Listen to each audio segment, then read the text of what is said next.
ఈ రమ్య పాప first week లో వచ్చేస్తుంది అనుకున్నారా మీరు? రమ్య ఫస్ట్ వీక్ రావటం నేను చాలా బాధపడ్డాను. అసలు రమ్య ఆఖరి వరకు ఉండాల్సింది. టాప్ 5 లోకి వెళ్తుందో లేదో నాకు తెలియదు, కానీ ఉండాల్సింది. అనవసరమైన వాళ్ళందరికీ అక్కడ కూర్చోబెట్టి కొంచెం దమ్ముండేవాళ్ళు. అసలు రియల్ గా షీఈ్ అసలు బాడీ బిల్డర్. కష్టపడి పైకి వచ్చింది.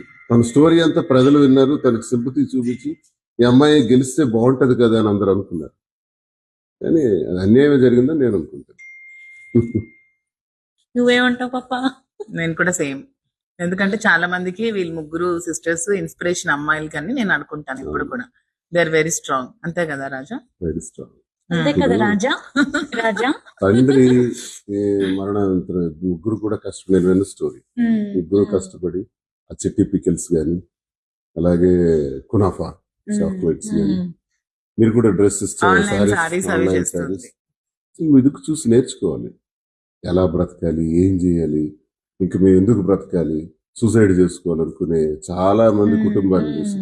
అలా కాదు, చిట్టి పికిల్స్ అక్క చెల్లెళ్ళ అంటే అలేఖ్య, రమ్య, సుమ, మీ ముగ్గురులో ఉండాలి. నెగిటివిటీ పట్టించుకోకూడదు. మీరేదో తిట్టారని కూడా వచ్చింది కదా, ఇట్స్ నాట్ రాంగ్. నా దృష్టిలో అది తప్పేం కాదు. మిమ్మల్ని ఎంత హ్యూమిలియేట్ చేయకపోతే మీరు మాట అని ఉంటారు.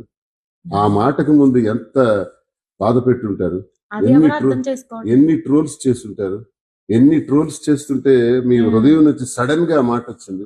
It's not wrong. నేను చెప్తున్నా కదా.